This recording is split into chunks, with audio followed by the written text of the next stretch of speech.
എല്ലാവർക്കും നമസ്കാരം. ഇന്ന് ഞാൻ ഉണ്ടാക്കാൻ പോകുന്നത് ഒരു സ്പെഷ്യൽ ഐറ്റമാണ്. അത് പാൽക്കപ്പയാണ്. സാധാരണ കപ്പ മഞ്ഞപ്പൊടി ഇട്ട് തേങ്ങയിട്ടിട്ടാണ് ഉണ്ടാക്കാറുള്ളത്. പാൽക്കപ്പ ഉണ്ടാക്കാനായി ഒരു കപ്പ എടുത്തിട്ടുണ്ട്. അതിനെ ചെറിയ ചെറിയ പീസുകളാക്കി അതിൻ്റെ തൊലി ഇങ്ങനെ ഊരിക്കളയുക.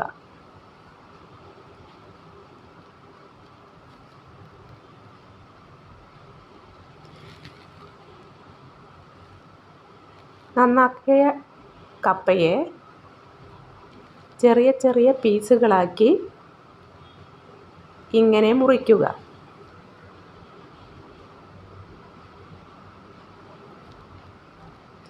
മുറിച്ച കപ്പയെ നമുക്ക് ഒരു കുക്കറിലേക്ക് ഇട്ട് കൊടുക്കാം.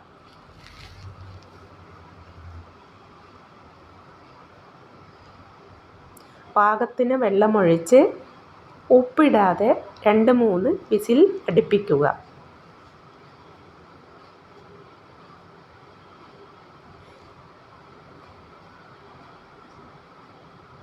നമ്മുടെ കപ്പ ഇപ്പോൾ പാകമായി വെന്തിട്ടുണ്ട്.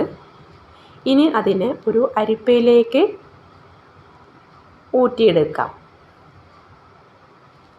കപ്പയിലേക്ക് വേണ്ട 2 പച്ചമുളക്, 2 അല്ലി വെളുത്തുള്ളി, 5 അല്ലി ഉള്ളി ഒരു മിക്സിയുടെ ജാറിലേക്ക് ഇട്ട് ജസ്റ്റ് ഒന്ന് ക്രഷ് ചെയ്യാം. പാൽക്കപ്പ ഉണ്ടാക്കാനായി ഒരു കടായി വെച്ചിട്ടുണ്ട്. കടായി ചൂടാവുമ്പോൾ അതിലേക്ക് വെളിച്ചെണ്ണ ഒഴിച്ച് ക്രഷ് ചെയ്തത് ഇട്ട് ജസ്റ്റ് ഒന്ന് വഴറ്റുക.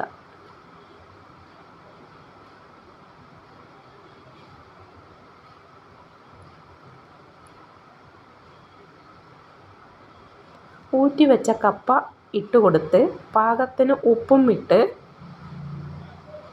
തേങ്ങാപ്പാലിൻ്റെ 2ാം പാൽ ഒഴിച്ചു കൊടുക്കുക.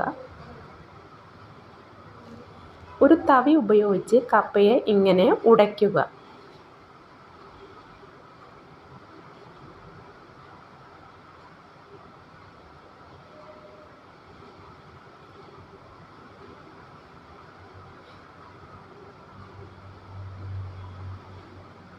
ഇനി തേങ്ങാപ്പാലിൻ്റെ 1ാം പാൽ കുറേശ്ശെ കുറേശ്ശെയായി ഒഴിച്ച് ഇളക്കി കൊടുക്കുക.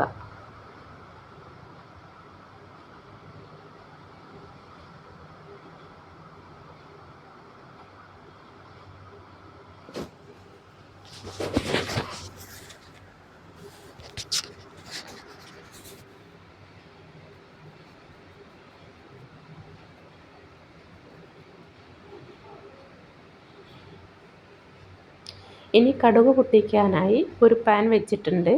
പാൻ ചൂടാവുമ്പോൾ വെളിച്ചെണ്ണ ഒഴിച്ചു കൊടുത്ത് 1/2 ടീസ്പൂൺ കടുക് ഇട്ട് കൊടുക്കുക. ഒരു വറ്റൽമുളക് ഇട്ട് കൊടുക്കുക.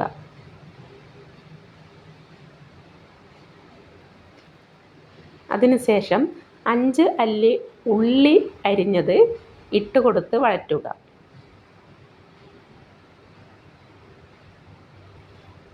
ഈ സ്വല്പം കറിവേപ്പിലയും ഇട്ട് കൊടുത്ത് നമ്മൾ ഉണ്ടാക്കി വെച്ച പാൽക്കപ്പയിലേക്ക് ഒഴിച്ചു കൊടുക്കുക.